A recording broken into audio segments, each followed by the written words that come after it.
Bonjour les chers auditeurs des Pod-Calais. Voilà, le premier mois de la nouvelle année de la saison 4 des Pod-Calais commence. Et bon, la première chose à dire, c'est bonne année tout le monde et bonne année aux auditeurs. Et oui, bonne année à tous. Et puis merci pour votre fidélité et vos nombreux commentaires sur notre chaîne. Mais bon, on a le droit de plaisanter. Hein. Et voilà, donc on vous souhaite tout le meilleur pour cette année 2021, parce que 2020 a été assez difficile pour tout le monde. On va pas trop tarder, on va pas trop tergiverser, quoique si.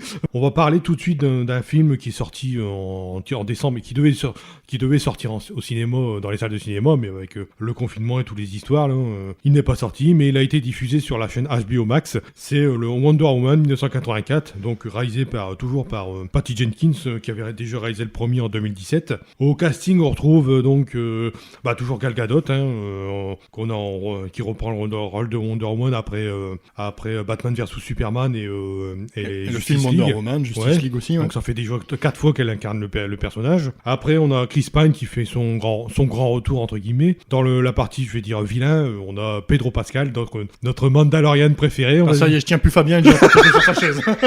Luc, viens à mon secours. Donc voilà, donc Pedro Pascal, qu'on a pu aussi voir dans les séries Narcos et Game of Thrones, il n'a pas fait que le Mandalorian. Et puis pour la partie féminine, on a Kristen Wiig qui incarne Barbara Minerva, alias la future Cheetah. Plutôt Craven, non ? Oh non, pas Craven. Non, on parle pas de Craven. Marc, dans le costume, il y a quelque chose de Craven. Il y a du Craven dedans. Pour un petit peu lancer le film, c'est l'histoire, c'est que il y a une espèce de... Je sais pas si c'est vraiment spoiler. De toute façon, moi je propose de spoiler, parce que sinon il y a beaucoup d'avis qu'on pourra pas dire sur ce film. Je pense pas qu'on va faire une partie sans spoil, une partie no spoil, parce que à chaque fois on galère avec les timecodes. Je vais pas dévoiler l'histoire, parce que... Par contre, moi je vais y aller à fond, hein, je te le dis tout de suite. Ouais. Non mais rien que dans le résumé, je crois qu'il y a déjà un spoiler, dans le résumé. Même dans les reviews que t'as sur internet, t'as déjà pas mal de spoilers aussi. On va dire simplement que cette fois-ci, Diana, là, elle retrouve Steve Trevor. On va dire comment il revient. Elle se retrouve face à face avec Maxwell Lord et Barbara Minerva alias Cheetah. Voilà quoi. Puis donc elle se retrouve avec 2 adversaires sur le dos. Le film est pas vraiment convaincant. Alors, il est en tout cas moins bon que le premier. Les scènes d'action peinent à convaincre aussi. Puis il est pas égal. C'est-à-dire qu'à un moment, t'as des CGI cheapos, complètement, il faut dire ce qu'il faut. Ça, c'est dégueulasse. Et puis après, dans le même scène, t'as des scènes correctes, quoi. Enfin, tu comprends pas, c'est pas égal comme film. Puis il y a des éléments qui cadrent pas vraiment avec le truc. On se demande, bon, c'est pas un spoiler vu qu'on le voit dans le trailer, on se demande à quoi sert cette armure dorée, quoi, tu vois. C'était pour faire une planche de Saint Seiya. Ouais, toi tu dis, c'est l'armure du Sagittaire. C'est l'armure du Sagittaire, complètement. Mais en fait, cette armure, si je peux un peu rentrer dans l'anecdote, c'est que cette armure, elle a été créée pour le comics Kingdom Come, qui a été édité en 1996, attention les références, et donc écrit par Mark Waid et surtout dessiné par l'immense Alex Ross. Donc c'est un comics qu'il faut absolument posséder, parce que bon, je vais pas rappeler le scénario, parce que c'est pas le principe, mais c'est la première fois qu'on voit justement Diana porter cette armure, c'était dans ce comics. Et dans ce film, elle sert strictement à rien, cette armure, franchement. Elle est là rien que pour le fanboy, quoi, pour moi. Puis en plus, quand t'as pas la référence comme Kingdom Come et trucs comme ça, tu te demandes carrément qu'est-ce que ça fout là. Et pour l'ambiance globale, on va rester dans la zone no spoiler, on va dire. Dans l'ambiance globale, c'est que il y a quand même un déséquilibre, c'est-à-dire que on n'est pas vraiment dans le sérieux au début du film. Après, ça redevient un petit peu plus sérieux, et après on redescend un petit peu dans ce qui s'appelle un petit peu le ridicule, quoi. De toute façon, première partie de film, t'as l'impression de regarder une mise en bouche d'un film normal, pour être honnête. Après, t'as des scènes d'action dans la deuxième partie, voilà, c'est de l'action. Et la troisième partie, c'est Power Rangers, quoi. Moi, je pense que là, la réalisation, ça pêche. Alors, je sais pas s'ils ont dû changer des méthodes de travail, changer des scènes ou des trucs comme ça, mais je veux dire, voilà, au niveau de la réalisation, c'est plan-plan, c'est lent, une bonne partie, on va dire la première partie du film. Il y a un temps mort pendant 1 heure, là. Et après, t'as dit, du coup, ça va rusher à mort après, et non, ça rush pas. Il y a de l'action, d'accord, mais il n'y a pas de rushage. Donc du coup, c'est complètement... ça arrive à me sortir du film parce que, carrément, des moments où je me faisais chier, quoi. J'aurais été au cinéma, j'aurais pris plus qu'un paquet de popcorn. Je me serais servi une fois. Ouais, on va évoquer notre épisode sur Star Wars 8 où vraiment c'était douloureux, quoi, pour toi. Star Wars 8, je me suis tellement emmerdé devant Star Wars 8 que j'ai fait péter les plombs à Fabien parce que j'arrêtais pas de bouffer. Ça, c'est un signe. Quand on va au cinéma avec moi et que je mange, c'est que le film, c'est une merde. Là, je pense que j'ai arrêté de racheter un popcorn. Par contre, si tu es dans le Dissiverse, et là, il y a encore un problème dans ce film. Non, il n'y a C'est plus de que DCverse. il y a Le plus DCverse est mort. Ouais, c'est ça. L'univers partagé est inexistant. dans Non, ce il n'y a film. plus. Le DCE Universe, il est mort. On Il y a voit plus que de s'il n'y a DCverse. pas Wonder Woman, ils régleront pas le problème. Il y a pas d'autres méta-humains comme Aquaman ou Batman ou Superman. D'ailleurs, à mon avis, Superman n'est pas encore arrivé sur Terre à cette époque, mais bon. Bah, c'est un film où, franchement, à tout moment, je me suis dit à un moment, c'est pas possible, il va y avoir John Constantine là-dedans. Enfin, je veux dire, voilà, il y a que Wonder Woman pour sauver la situation. Et puis même les forces qui sont en jeu, enfin, ça fait. J'en reparlerai dans la partie spoil, mais il y a une expression qui me brûle les lèvres depuis. Ah ouais.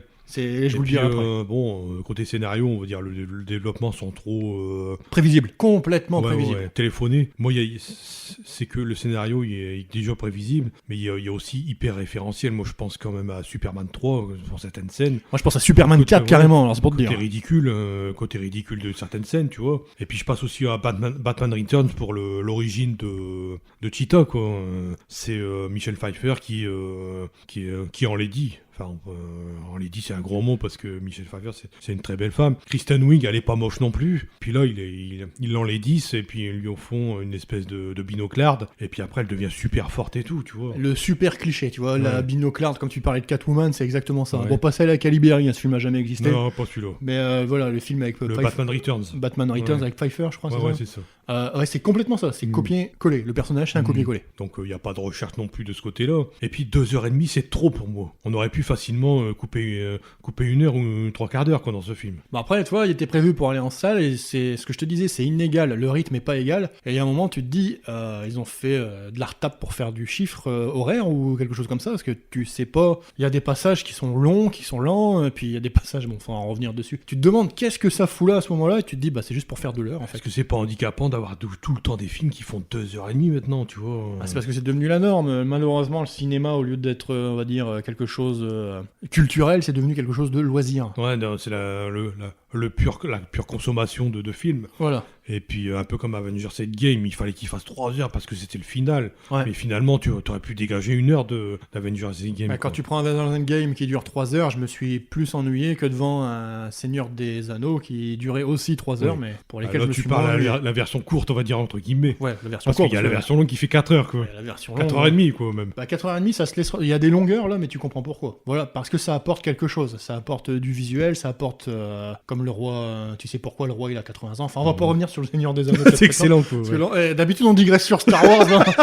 Là, on digresse sur Lord of the Rings. On va pas tarder à digresser sur Star Wars, je pense. Mais voilà, moi je trouve que dans Wonder Woman, il y a des longueurs. Je sais pas ce que ça fout là. On verra si on a une Snyder's Cut. Non, je déconne. Non, il y aura pas ça, mais. Et puis, sans rentrer dans le spoiler, pour moi, les méchants, ils sont mal exploités, mais par rapport à leurs personnages d'origine dans le comics, qui sont beaucoup plus des manipulateurs, des gens, des personnages cyniques, que là, t'as des caricatures qui ressortent, mais à un point. En un film, c'est obligé, tu auras des caricatures. Ouais, parce que sinon, il faut faire une saga. Pour avoir quelqu'un de manipulateur et tout, il faut faire une saga. Mais enfin, une saga avec Wonder Woman, je vois pas comment ça te terminerait.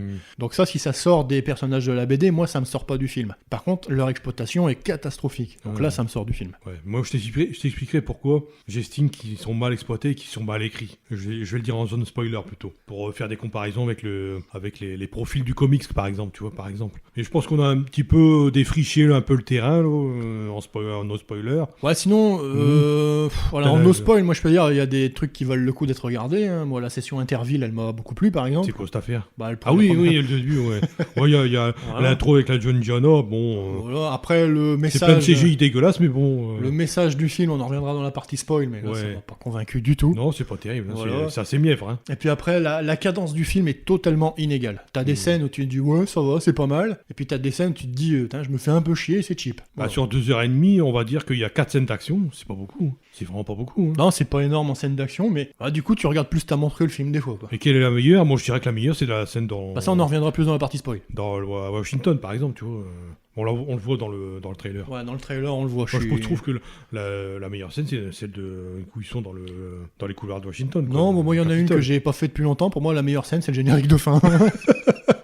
Je l'avais pas fait depuis longtemps, ça. Donc voilà, on va, vu que Teddy est impatient de passer en zone spoiler pour... Ah bah moi, je suis un fan de pour Saint Seiya, donc défoncer le faut que film je parce qu'il trouvait que c'était aussi nul que Suicide Squad et Bird of Prey. Donc voilà, c'est peu dire. On va dire ça. Ouais, voilà. Hein. Moi, je me suis moins fait chier devant Suicide Squad. Donc, j'ai un peu honte de le Quelle dire. honte, mais tu devrais être honteux. Si Ce encore- film est une merde. Si encore ils avaient mis un Slipknot qui se fait exploser la tête, Oh ça là aurait là, été bien. Ça aurait été l'apothéose, on va dire. Ça aurait été l'excellence. C'est pas une sombre merde ce film. Non. Mais pour moi, c'est passable. c'est passable. Voilà. Tu regardes une fois, mais après t'as oublié quoi. Ouais, c'est comme un Ant-Man and the Wasp. Tu Oh, regardes, non, tu sais mais pas ça, pourquoi, c'est du c'est remplissage. horrible. Ça, c'est le pire film du MCU. Avec Pire film Thor du 2 MCU, et, avec Thor 2, ouais, moi, Et j'aurais dit, Iron Man 2 peut-être. j'aurais dit Thor Dark Ouais. World, moi, le pur film. Parce Ouais, que ouais. quand même, un scientifique avec des trépieds qui arrive à battre une divinité, faut pas déconner non plus. Hein. Qu'est-ce que c'est cheap ce film? Mais on n'est pas là pour parler du MCU et puis on va pas aller en zone spoiler. Allez, on Et va rentrer puis, en zone spoiler, comme ça je vais pouvoir je donner te- le vrai je vais titre te du donner- film qui ouais, était comme ça, prévu tu vas à pouvoir l'origine. décharger tes cartouches maintenant. Ouais, puis je vais pouvoir donner le vrai titre du film qui était prévu à l'origine. Allez, vas-y, on va. Bah, c'était Ta gueule, c'est magique. On en a parlé beaucoup cette affaire d'ailleurs. Ça résume tout De le toute façon, film. on va revenir sur le principal effet magique, on va dire, du film, c'est qu'il trouve un artefact qui est vieux de plusieurs millions d'années apparemment. Bah non, en fait, normalement c'est un artefact cheapo, c'est-à-dire que Barbara, elle dit c'est un truc qui doit même pas coûter $80, c'est une fausse pierre, c'est de la silice, ça vaut rien, machin. Puis pour finir, voilà, c'est un artefact puissant. Bah, quoi. ils retournent le truc, il est marqué Medichino, mais c'est pas grave. Ouais, à la limite, ouais, hein, Ouais. t'attendais à voir un Donc, cristal. cette pierre qui a un peu les formes de la forteresse de solitude de Superman, je sais pas si tu as vu un petit peu Oh, remarqué. j'ai pas fait le rapprochement, moi j'ai Ouais. plus pensé à un cristal de communication dans Stargate. Hein. C'est vrai, c'est vrai. Et donc il y a cette pierre qui donne de fabuleux pouvoirs à ceux qui... C'est-à-dire qu'ils peuvent souhaiter tout ce qu'ils veulent, quoi. Non, ils peuvent faire un vœu, Ils peuvent faire un vœu. un seul. À part que après, Bah, bien sûr, le super méchant, lui, il veut le vœu d'avoir tous les vœux. lui, il s'approprie carrément les pouvoirs de la pierre, quoi. Ouais, comme c'est pratique. Et voilà, comme ça, lui, il peut exaucer tous les vœux, mais on voit Mais que il doit être en contact physique. il y a des effets catastrophiques, quoi, derrière avec... Bah, tu vois, il parle du syndrome de la patte de singe. Je sais pas si tu connais cette légende. Une patte de singe qui a 4 ou 5 vœux, mais à chaque fois que tu fais un vœu, c'est un peu comme dans Leprechaun, le film d'horreur. C'est-à-dire Ouais. qu'il y a une contrepartie derrière, mais bien, quoi. La contrepartie diabolique, on va dire. Diabolique. Disons que tu signes un peu un contrat avec le démon, quoi. Ouais, c'est comme que si tu avais signé un contrat avec Disney, ouais, pareil. tu donnes... on va dire ça, ouais. J'arrive pas à trouver C'est un le peu mot, quoi. faustien, tu vois. Ouais, un peu c'est ça, il y a un Faust. côté faustien, comme tu dis, très juste. En fait, apparemment, quand il donne un vœu, mais lui, il aspire un petit peu l'énergie vitale de la personne. Non, c'est-à-dire qu'il a une contrepartie. Si l'autre il a un vœu, la pierre c'est au pif, la contrepartie. Et lui, quand il a les pouvoirs de la pierre, donc le méchant, Lord, Star-Lord. Lord, ouais. Star-Lord. Chris Pratt. Donc quand l'autre lui il choisit sa contrepartie. J'avais pas tellement compris comme ça, mais à la fin, apparemment, il prenait quand même un petit peu un petit peu de source vitale des gens qui choisissaient. Parce qu'à un moment, il y a cette scène, bon, on va Ouais, peut-être... si tu sautes à la fin, ça va être compliqué. Par chronologie plutôt, parce que bon... Non mais à la fin il fait c'est-à-dire qu'on va raconter le parcours de Lord un petit peu. à la fin c'est carrément le mec, c'est Dragon Ball. Hein. C'est-à-dire Ouais, qu'il c'est ça. contacte tous les humains, il fait un Genki Dama, il demande donnez-moi Ouais, votre ouais. énergie, c'est pareil. Et il y a c'est-à-dire que Lord, lui, est comme un minable, un escroc hein, dans son genre. Il promet des trucs à plein de monde et puis il découvre quand même assez vite qu'il y a cette pierre qui donne des pouvoirs. Bah, il commence un petit peu à être en expansion. Il veut du pétrole, il veut ceci, il veut l'argent. Après, il passe un deal avec le président, qui est complètement con d'ailleurs, ce président, mais bon. Il dit oh, je veux encore plus de missiles. Bah non, c'est parce que Au lieu de dire je veux la paix sur Terre, non, il veut plus de missiles, ce connard. tu vas pas me faire croire qu'on n'a pas vu de président con ces 4 dernières années aux États-Unis. Il n'y a que ça, de toute façon. Donc, et aux States ou en France, on a vu que ça, de toute façon. Donc voilà, quoi. Il y a que des connards. Même Kim Jong-un, il l'aurait pas fait celle-là. Non, c'est vrai en plus. Un connard, fini le président américain, quoi. Puis en ce temps-là, en plus, il ressemble même pas à Reagan, parce que c'était Reagan en ce temps-là, en 84, donc il n'y a même pas de référence historique. Alors attends, si tu veux faire qu'il y a des références historiques là-dedans, le breakdance c'était dans les années 90, Ouais. les jeux vidéo qui montraient c'était en 87, les malls c'était dans les années 90, T'as l'air de 92. dire qu'il y a un anachronisme quelque part. Non, il y en a pas un, il y en a quelques-uns. Donc ils ont pas bien étudié non plus de ce côté-là, quoi. Ouais, je pense qu'ils en avaient rien à péter, hein, tout simplement. C'était un divertissement, mais pas réfléchi, quoi. Ouais. Mais voilà, quoi, Lord, et puis à la fin, il y a le pouvoir absolu, c'est-à-dire qu'il peut diffuser, il diffuse grâce à une espèce de satellite, alors, pour justement que tout le monde fasse des vœux. Donc ils veulent être riches, ils veulent se débarrasser de quelqu'un, ils veulent la mort de quelqu'un. Il y a plein de Porsche à un moment, je sais pas, ça part dans des trucs, mais complètement extravagants et ridicules, quoi. C'est ça que je trouve, moi. Des clichetons des années 80. Ouais. On veut une grosse bite, des Porsche et du pognon. Pas une grosse bite, je sais pas, mais. Ça, c'est moi qui l'ai rajouté. C'est mon vœu que j'avais fait, mais bon. Je crois que c'est dans une scène coupée. Mais bon. Bah, tu vois, c'est les clichetons des années 80. Ils veulent tous l'argent, la fortune, il y a toujours gloire, ce des côté matérialiste, c'est-à-dire qu'il y a personne qui va souhaiter le bonheur ou la paix dans le monde, tu vois, un truc comme ça, quoi. Bah ouais. Donc ils sont tous matérialistes et puis finalement à la fin, on va peut-être revenir. Non, c'est parce que je voudrais pas m'emmêler avec les personnages de Lord et de Cheetah, tu vois ce que je veux dire.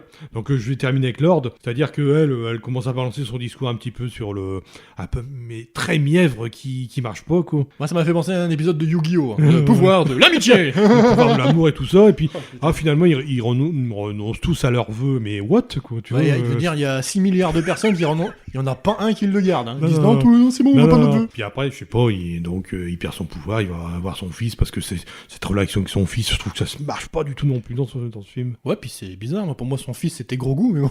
Pourquoi il n'y a pas d'oreilles vertes, il est pas vert avec des grosses oreilles, tu vois ce que je veux dire. Puis il soulève des gens. Mais bon, ça on en parlera tout à l'heure. Bah, comme vœu, moi j'aurais dit, je veux que le Razor Crest y revienne. D'ailleurs, est-ce qu'il va revenir dans la saison 3 ? J'aime bien, on est tellement intéressé par Wonder Woman 84 on est déjà pressé qu'on est déjà sur le Mando. On est déjà pressé de faire la suite. Donc, je reviens au Lord. Bon, le personnage de Lord, déjà, pour le situer dans le comics, c'est-à-dire que c'est un méta-humain déjà à la base, Lord. Donc, il n'a pas besoin d'une pierre pour avoir des pouvoirs vu qu'il les a déjà. C'est quelqu'un qui est manipulateur, assez cynique. Et il faut savoir que dans une histoire, il a même manipulé Superman. Donc, il a pu faire ce qu'il voulait. Donc, c'est un peu une espèce de Charles Xavier du côté obscur, tu vois, Lord. Un peu l'homme pourpre. Ouais, c'est ça. David Tennant dans... Jessica Jones. C'est ça, ouais. Un peu pareil. Et puis voilà, quoi, un petit peu pour rappeler les références comics.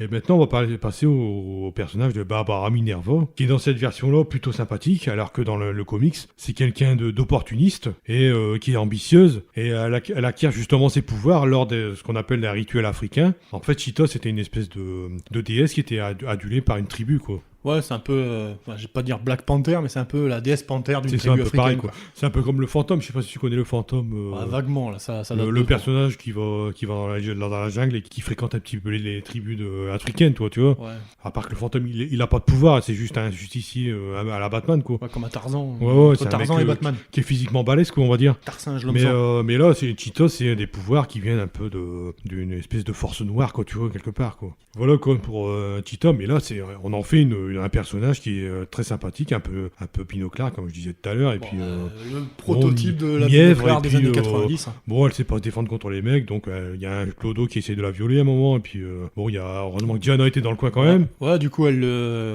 la sauve, et puis du coup, c'est ça son vœu à Barbara, c'est j'aimerais être aussi forte que Diana. Elle veut être plus forte, donc elle va la scène complètement cool. Elle dit juste j'aimerais être comme Diana, et puis du coup, paf, elle attrape le pouvoir à Diana.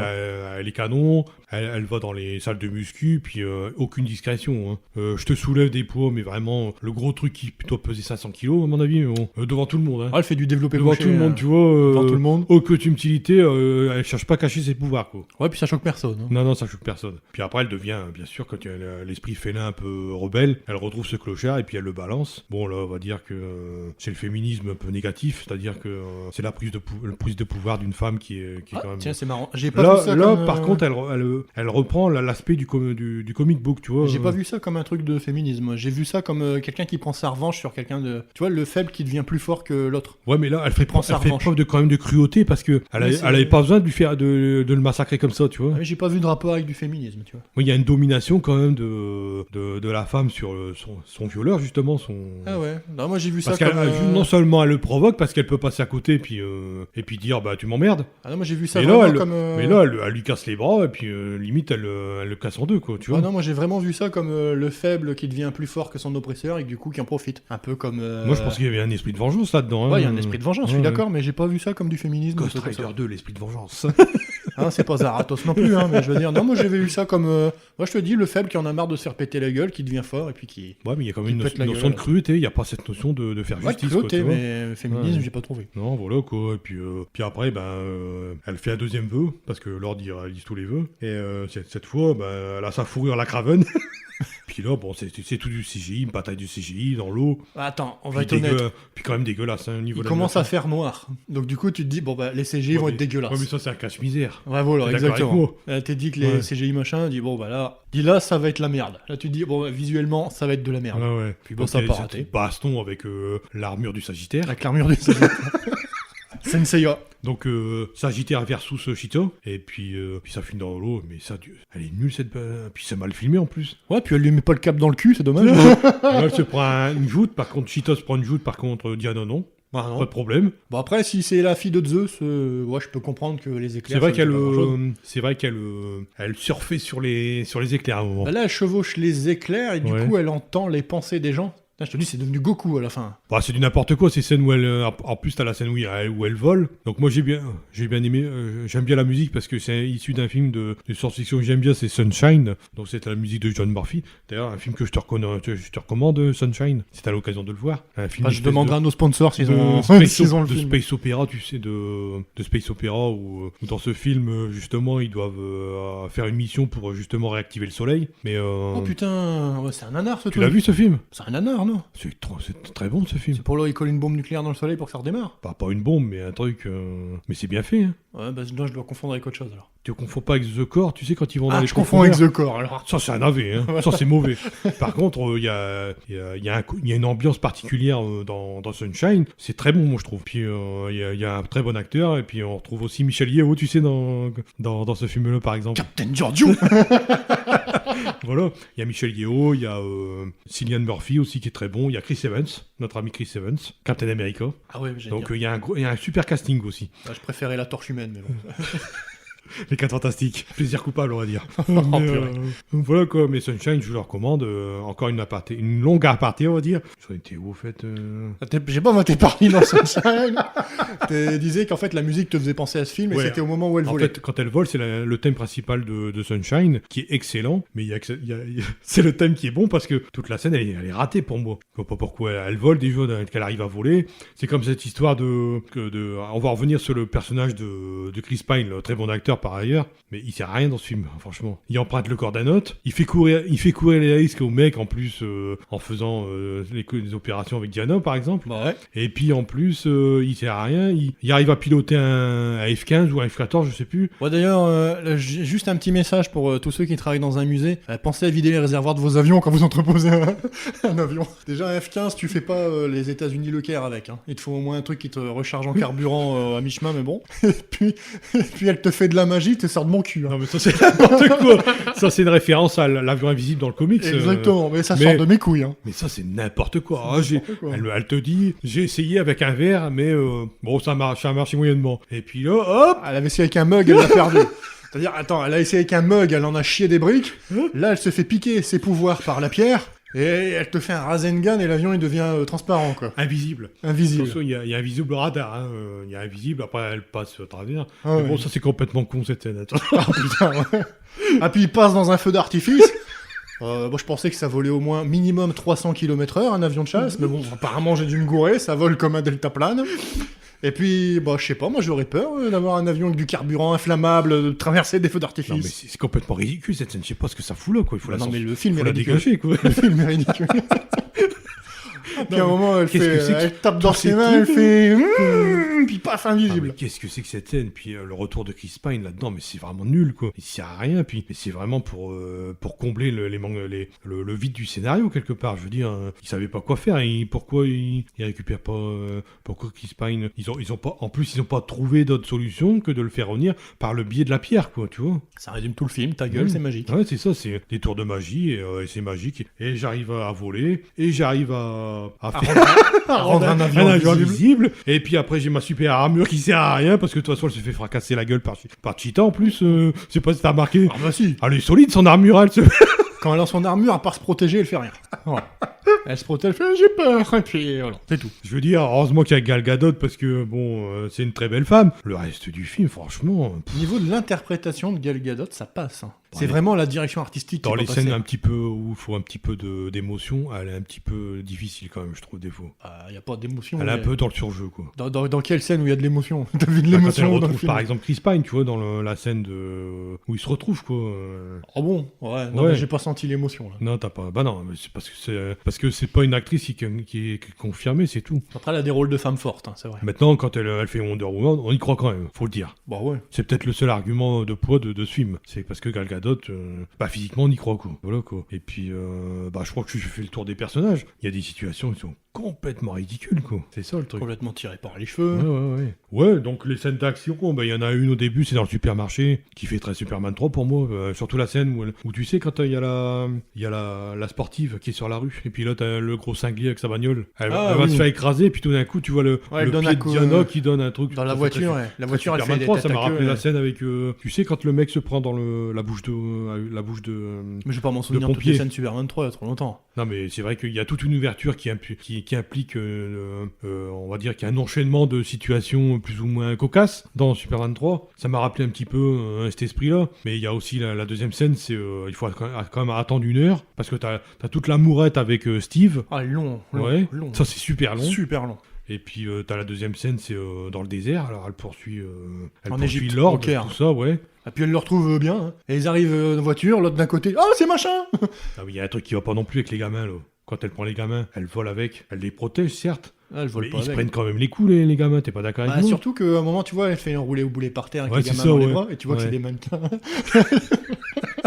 Ah, putain, j'ai explosé de rire. Je fais ça, tu vois deux bras en mousse agrafés sur Gal Gadot. À quel point c'est mauvais, quoi, je veux dire, niveau effets spéciaux, quoi, des fois. Au niveau cascade, ça va. Après, t'as cette troisième scène que moi, je trouve que c'est la meilleure du film. C'est dans la Maison Blanche. Ouais, je suis pas sûr. Il y a cette histoire de... Elle est avec son diadème, qu'elle balance sur les mecs. Ouais. C'est quand même assez violent, hein. Ils se prennent plein la gueule, les gardes du corps, hein, quand même. Bah, ils sont là pour ça. Hein. C'est Avec, 80. Avec le fouet. C'est les années 80, ça se prend pas la Le gueule. fouet t'es pas un vrai lumineux, mec. là, tu sais, là, quand Le lasso de vérité. Ouais, le lasso. Le fouet.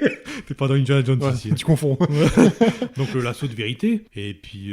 Les scènes au j'ai lasso, elles trouvé sont qu'elle bien. était pas trop mal, cette... Les scènes au lasso, elles sont bien. Ça te fait cette scène vraiment de une couloir, utilité Mm. au principe du lasso. Ouais. Que d'habitude, ça sert pas à grand chose. Par contre, moi, juste un truc, elle apprend à voler, mais dans BVS ou Justice League, elle sait plus faire. Hein. Que dalle, quoi.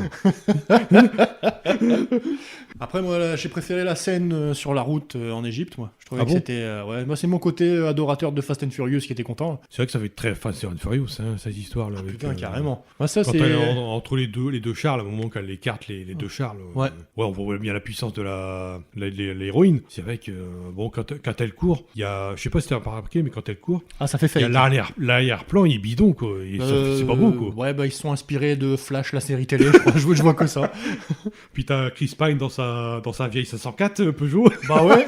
T'as remarqué? Attends, 84, Wonder Woman 84, donc c'est toute neuve 504 Peugeot. Elle est toujours bien cabossée, hein, quand tu la regardes. Ouais, c'est une Peugeot. Puis après, t'as les scènes avec Lord et tout ça, mais bon, avec les terroristes, mais Ouais, c'est puis un petit peu trop classique, quoi. elle les trouve au pif, quoi. Ils sont en train de passer dans un sens, ils passent dans l'autre. Il y a qu'une route en Égypte, tu vois. Elle la trouve. Oh, tiens, c'est lui. Enfin, c'est trop. Voilà, ça fait un peu ta gueule, c'est Ouais, il y a facile. des trucs quoi. qui vont pas, de toute façon, ça. Mais le problème, c'est que c'est constamment, quoi, dans ce film. Constamment. Et bon, je pense que j'ai un peu résumé tous les... Ah non, moi, non, la T'as fin. pas fini? Bon, la fin, où ça. T'as pas fini Où Lord, il devient un méchant de Power Ranger, ça, c'est ce que je te disais. Ouais. Il rentre dans le tunnel, il fait Ah, je suis le méchant. Et là, t'as les dit mais c'est que la vérité qui peut triompher. Et ça, c'est le pouvoir de l'amour, tu peux sauver le monde. Enfin, Bah, c'est un peu le même discours que dans le premier avec Hades. Enfin, pas Hades, comment il s'appelle, lui? Ares, Ares, le moustachu. le moustachu. Avec Professeur Lupin. Voilà, non, mais la Ouais, fin, quoi, quoi. c'est le pouvoir de l'amour. Renonce à ton vœu, j'y renonce. Et puis après, ça fait Ah, contrôle mais Z. c'est hyper mief, quoi. Mais c'est Superman 4 à la fin, t'as tout qui disparaît, quoi. T'as l'impression que c'est Superman qui répare la pyramide, pas la pyramide, la muraille de Chine. C'est-à-dire, t'as tout, c'est contrôle Z, là, les missiles, ils explosent en vol, il n'y avait plus rien. Et puis, moi, je sais Ils pas. explosent en vol, il y a même pas de retombée. Même pas de retombées. Puis ils disparaissent, les trucs des silos, ils se referment, il n'y a plus rien. Le muraille, tout il revient, il y a de l'eau, ils peuvent boire un coup. Enfin, Mais ils explosent ou ils disparaissent il y en a qui disparaissent. Parce que là, je suis d'accord, parce que si son vœu est annulé, ça disparaît. Mais je veux dire, les Russes, ils ont pas fait le vœu d'avoir moins de missiles. Pourquoi ils disparaissent, ces missiles-là? Parce que les Russes ont pas fait de vœu d'avoir moins de missiles. Moi, je trouve que t'essayes de chercher de la cohérence, il n'y en a pas, c'est ça le problème. Bah non, la cohérence, ça va être compliqué à trouver. Mais voilà. Et puis à la fin, le mec est quand même dans une base secrète des États-Unis militaire. Enfin, moi, je suis le président des États-Unis, j'ai un truc où je peux gouverner le monde avec. Je le laisse pas dans mon bureau, hein. Exposé comme ça dans mon bureau, hein, pour que le méchant il dise ah tiens, comme c'est pratique, je veux cette machine. C'est n'importe quoi. Non, mais à la rigueur, le côté manipulateur de Lord, il aurait pu être mieux exploité, tu vois ce que je veux dire. Mais ouais, mais là c'est trop facile quoi. Voilà, moi je suis président des États-Unis, j'ai une arme qui peut gouverner le monde. Je la laisse pas 3 panneaux devant tout le bureau pour dire c'est quoi. Bah ça c'est intérêt pour gouverner le monde. Voilà. La caricature extrême du président américain de dire je veux plus de missiles. Je veux dire, c'est pas un concours de bite non plus, quoi. Et puis, ah si, 84, là, tiens, toi, j'ai réussi à le dire. Ça fait complètement, voilà, les hommes avec le petit H, c'est-à-dire pas l'être humain, mais l'homme, le mâle, est complètement dit, c'était un gros connard, quoi.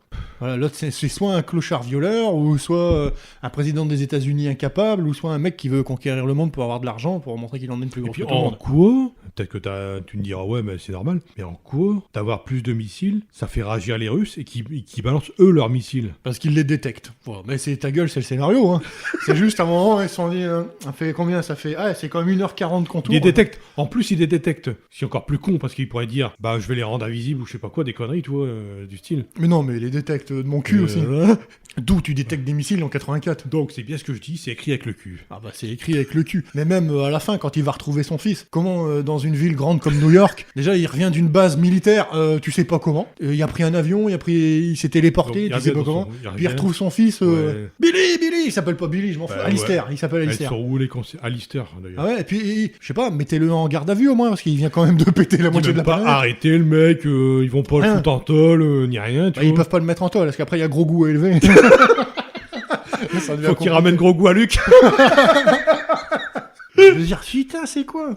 Puis à la fin où Diana elle rencontre l'alter de Steve Trevor là. Mais c'est quoi cette scène débile? Super mièvre. T'as l'impression d'un téléfilm de Noël. Tu sais les téléfilms de Noël ils ont passé pendant 3 mois. Ça se passe à Noël. Mais c'est complètement comme c'est ça, c'est. Non, je veux dire, c'est scénario écrit avec le cul quoi. Bah, totalement quoi. Mais y a rien qui fonctionne quoi dans ce film. Il y a un moment, t'as l'impression d'entendre le réalisateur qui est en train de gueuler. On n'a pas le temps. On a l'impression qu'ils ont écrit des scènes, mais ils ont pas fait de cohérence entre elles, tu vois. C'est ça qui se passe. De toute façon, on dirait un film de Jackie Chan des années 90. C'est-à-dire que t'as des scènes d'action, et entre deux, t'as un truc qui essaye de raccrocher les trucs. Ouais.